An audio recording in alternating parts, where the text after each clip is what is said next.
Wa in kana dzalika aidan mu'thiran ilmawi, dan jika ada yang demikian itu juga berpengaruh pada soal penghapusan, fahadza hukmu ma bainahu wa bainallahi ta'ala, maka ini adalah hukum daripada dosa yang antara dia dan antara Allah Ta'ala. Wa yadullu ala anna syai'a, dan menunjuk atas bahwa sesuatu itu yukaffaru bihi, akan dihapuskan dengan lawannya. Anna hubbad dunya ra'su kulli khati'ah, bahwa cinta terhadap dunia itu adalah pangkal daripada semua kesalahan. Cinta dunia tidak berarti apa? Tidak berarti kita melakukan hal-hal yang berkaitan dengan dunia. Tetapi maksud cinta dunia di sini adalah mencintai sampai dia tidak sadar bahwa dia terpengaruh oleh dunia itu, sehingga dia melupakan Allah Subhanahu wa taala, melupakan kewajibannya kepada Allah Subhanahu wa taala. Itu yang namanya cinta dunia, bukan melakukan hal yang berkaitan dengan dunia. Seperti yang diajarkan sebelumnya kan, bahwa yang namanya tasawuf itu adalah ilmu yang mengajarkan kita agar hati tetap dekat dengan Allah, tubuh kita dekat dengan makhluk. Kemudian banyak sekali, karena apa? Kita kan diciptakan oleh Allah Ta'ala untuk mengatur dunia. Apabila tugas ini kita lupakan, maka akhirat juga tidak akan kita dapatkan. Begitu juga sebaliknya, kita adalah tidak diwajibkan untuk mengatur akhirat, karena akhirat itu bukan, tetapi berusaha untuk kebaikan kebahagiaan akhirat itu adalah wajib. Sehingga dikatakan oleh Ibnu Athaillah kan begitu, bahwa dikatakan ijtihaduka bima dumina laka dari wajtihaduka bima dumina laka wa taksiruka bima tuliba anka dalilun ala intimasi qalbika. Perjuangan kerasmu terhadap sesuatu yang sudah dijamin oleh Allah Subhanahu wa taala menyebabkan kau menjadi lari terhadap apa yang dituntut, itu sebagai salah satu daripada tanda hatimu sedang buta, kata beliau. Artinya apa?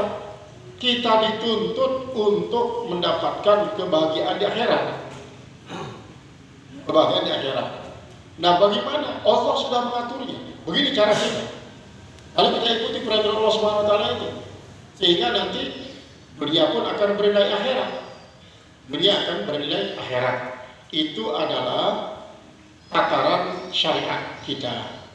Kalau para sufi seperti tadi itu, kalau begitu tidak usah cari dunia, tidak usah cari akhirat, cari saja Allah.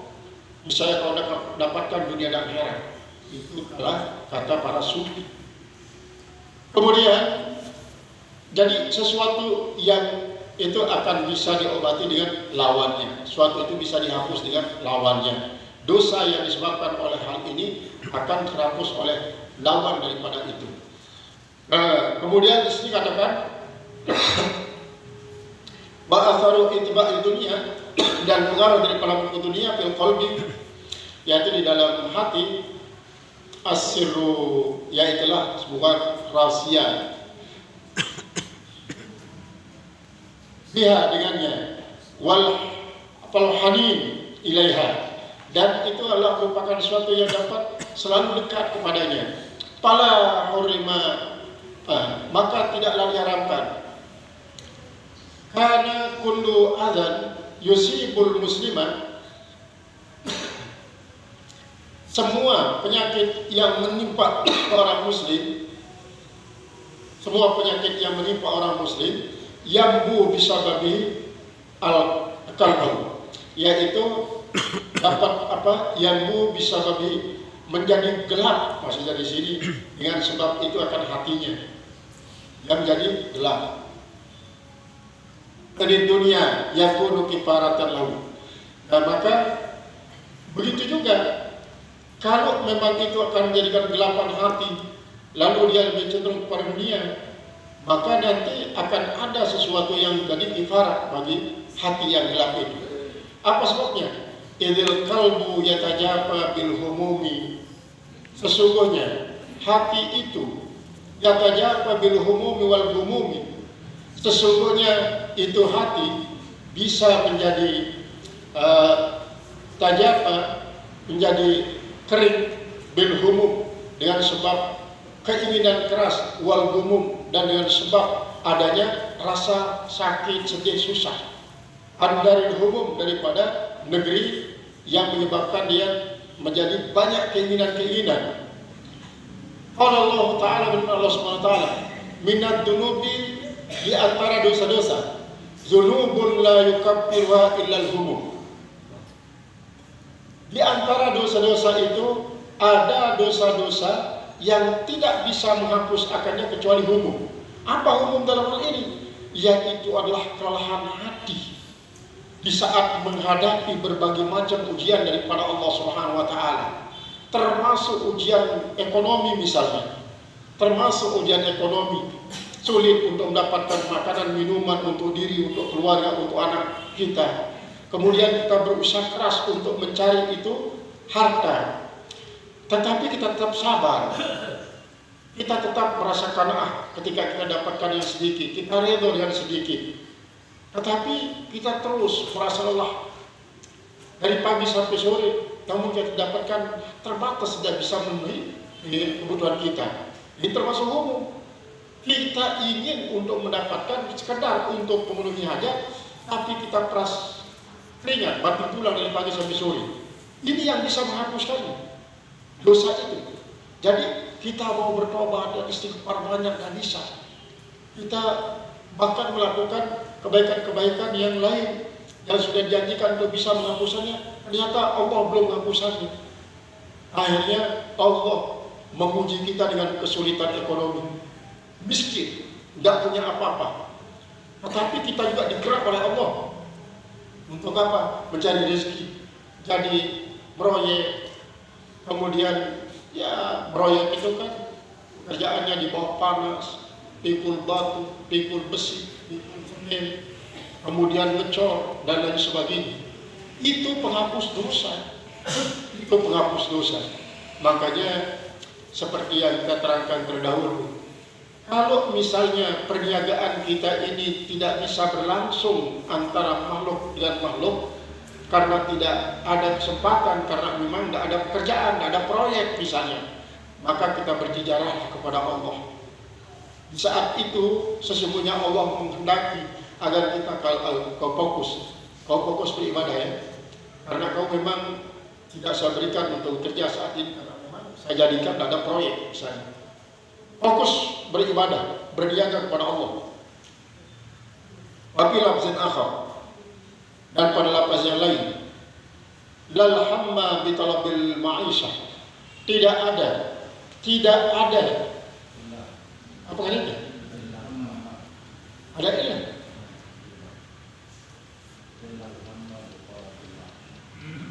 Inilah katanya. Ya. Jadi di sini dikatakan bahwa illal hamma bi talabil ma'isyah, pada satu riwayatnya, kalau di sini tidak ada alif.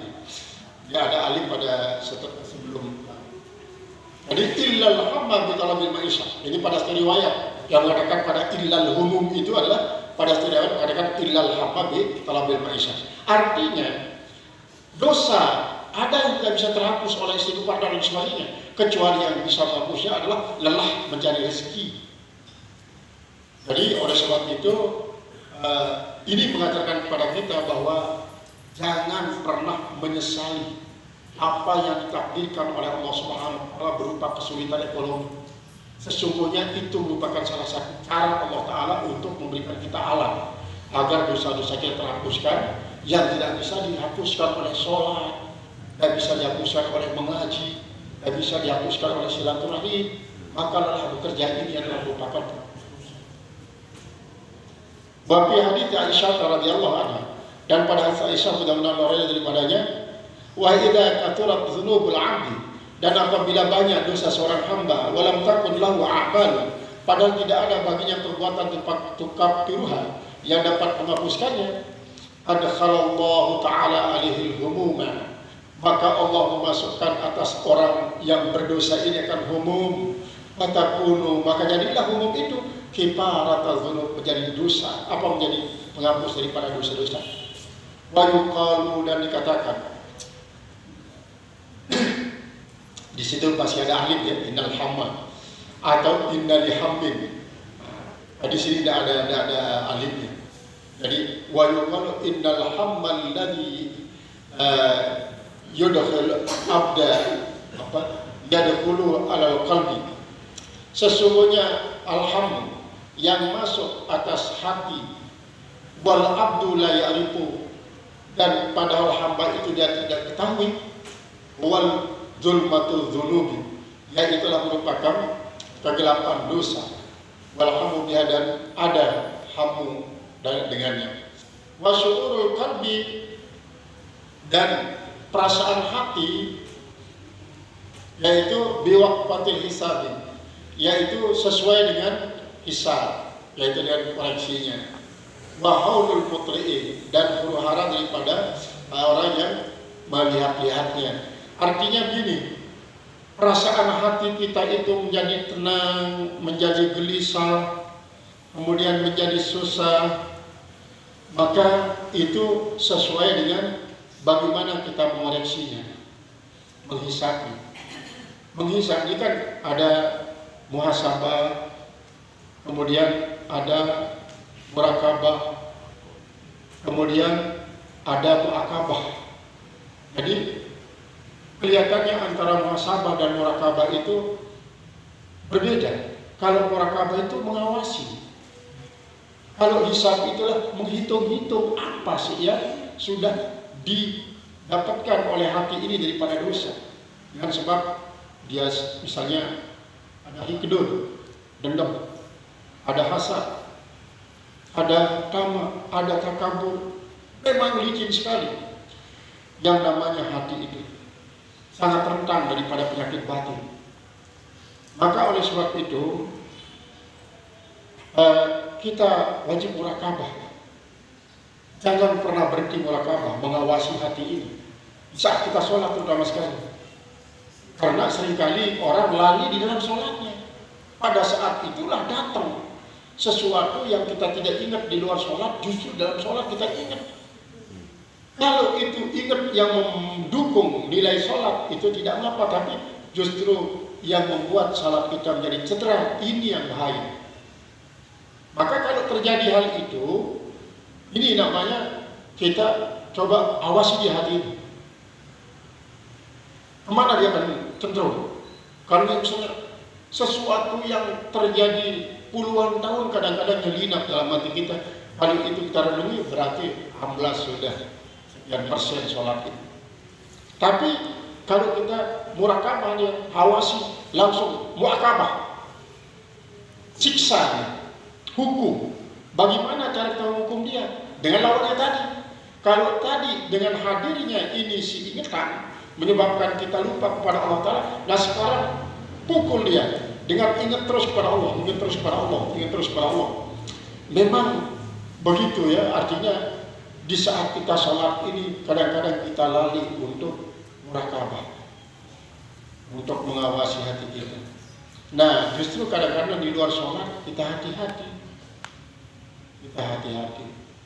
Dan yang perlu juga kita ingat adalah bahwa ajaran yang kita diajarkan adalah setan itu personil, tidak seperti tasawuf modern itu yang namanya ya setan itu adalah suatu kegelisahan, sifatnya psikologis. Malaikat juga sifatnya psikologis, bukan psikologi, bukan fisik, tapi kejiwaan kata mereka.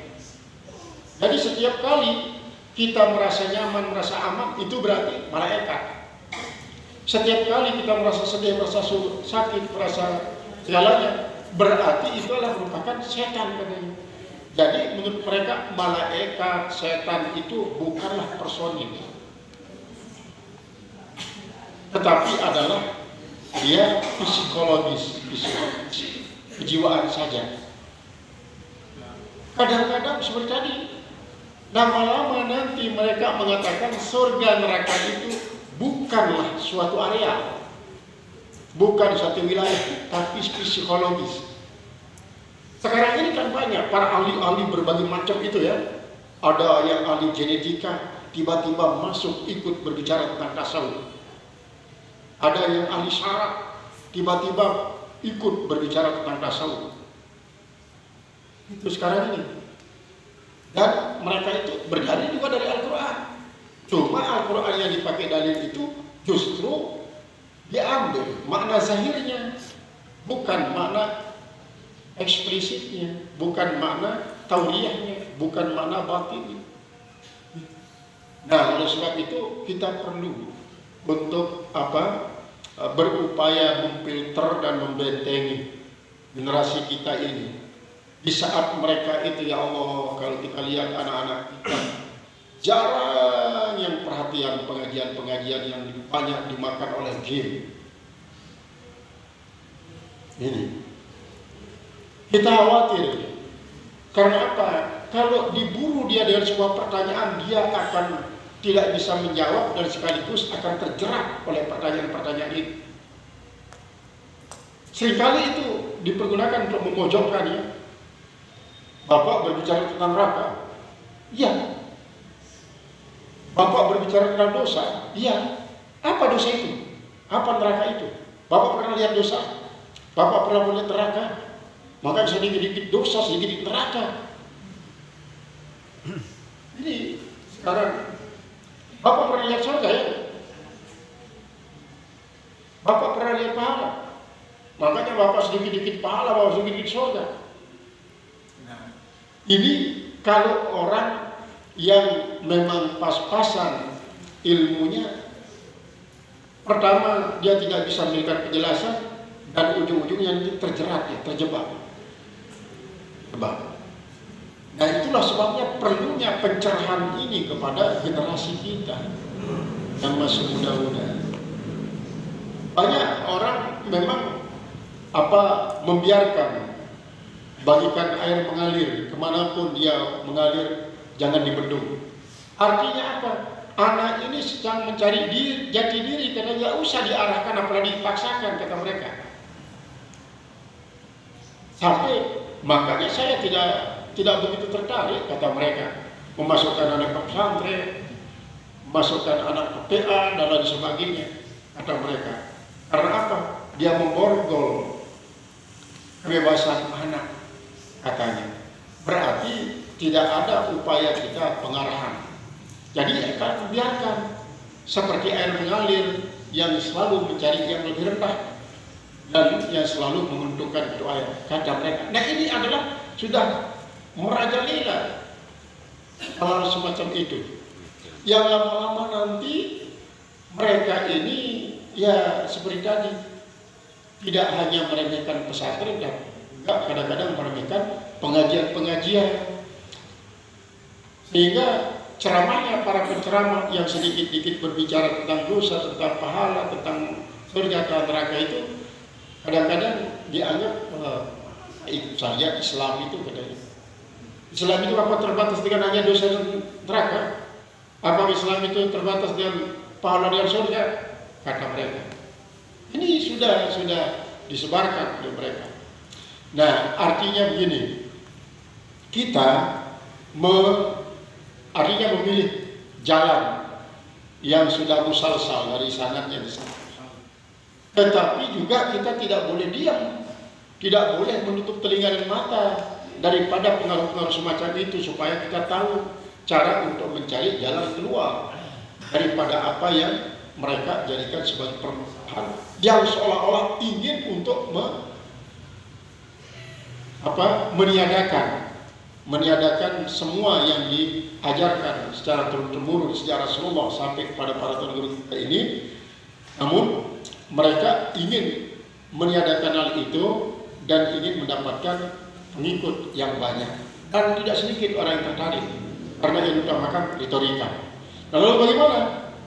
Agama memang ada yang bisa dilogikakan, ada yang wajib didogmakan.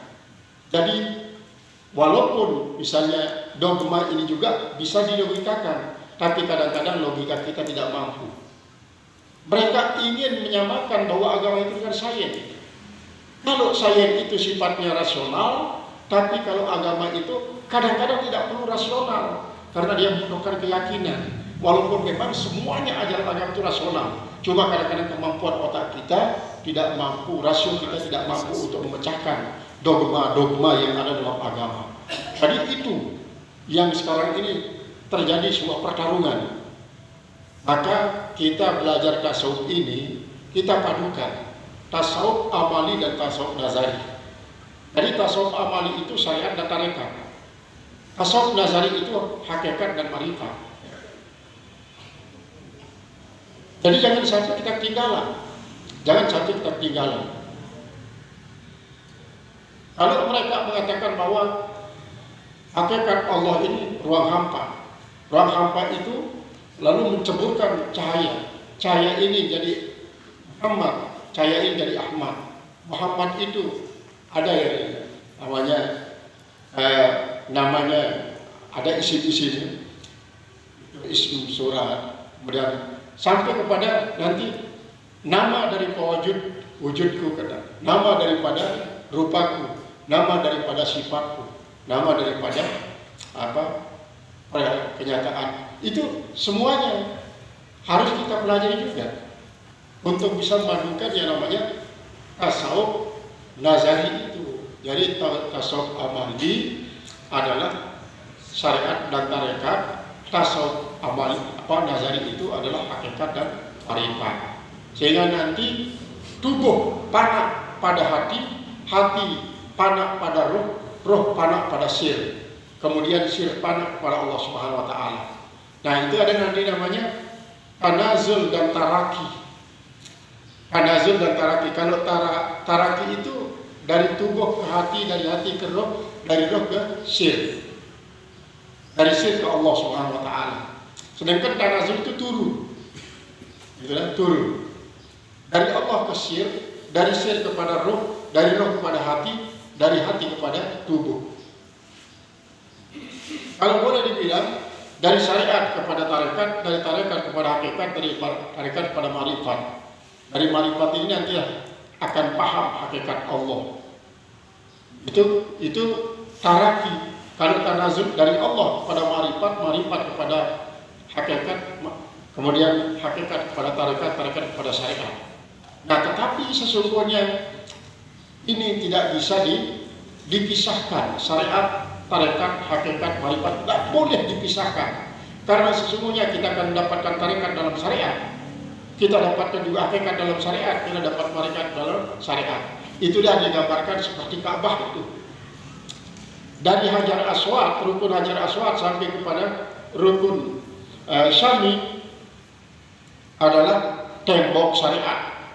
Dari rukun Syami ke rukun Iraqi adalah tembok tarekat. Dari rukun Iraqi kepada rukun Yamani adalah tembok hakikat. Dari rukun Yamani kepada rukun Hajari adalah tembok marifat. Apabila keempat tembok ini dipisahkan satu dari yang lainnya, tidak bisa berdiri tegak. Tapi kalau satu dari yang lainnya ditempelkan akan menjadi tegak. Jadilah itulah Ka'bah. Jadi itu Ka'bah. Di tengah-tengah empat tembok ini ada ruang kosong. Ruang kosong ini gambaran daripada sifat Allah. Makanya dikatakan ruang hampa ini bukanlah Allah. Bukanlah Allah. Walaupun ruang hampa itu tidak berwarna, tidak berbentuk, tidak berbau. Itu. Tidak berbau. Dia bukan Allah, tetapi sifat Allah. Salah satu dari sifat Allah yang bisa kita saksikan, tapi tidak berbentuk. Ruang hampa ini, makanya semua ruang hampa ini kan meliputi aras, meliputi segala macam, ada ruang hampanya. Ruang hampanya. Tapi bukan Allah ruang hampa ini. Karena ada orang yang mengatakan kosong itulah Allah. Ini hal semacam ini yang perlu kita imbangi. Kita harus imbangi dengan menggali ilmu sebanyak-banyaknya. Jadi kita berbicara tentang syariat, berbicara juga tentang kalau kita cukup tidak mau menengok hal itu, padahal kita sudah diajarkan itu dengan hadis yang dialog antara Jibril dengan Rasulullah SAW. Akhbirni anil Islam, akhbirni anil iman, akhbirni anil ihsan, akhbirni anil sah. Itu yang 4 itu sudah. Jadi akhbirni anil Islam syariat, akhbirni anil iman adalah tarekat, akhbirni anil ihsan itu hakikatnya, akhbirni anil sah itu marifatnya. 4 ini itu tembok dari mereka. Sehingga dengan demikian kita wajib padukan. Jadi mudah-mudahan kita diberikan usia panjang. Kita ingin melihat bagaimana suasana 5 tahun mendatang, 50 tahun mendatang tentang perkembangan Islam dan hakikat daripada perubahan Islam sampai tahun 1500 Hijriah yang diklaim menjadi saat akan terjadinya hari kiamat. Nanti saja kita lihat ya, mudah-mudahan kita diberikan panjang sampai 1500 tahun Hijriah. Supaya pada saat itu kan kalau saya lebih 100 tahun 100 tahun setengah lebih 100 tahun nanti pada 1500 Hijriah. Kemudian kita diberikan usaha panjang, tetap dalam keadaan sehat walafiat, semakin bertambah ilmu kita, semakin dekat kepada Allah Subhanahu wa taala bi barakatil Fatihah.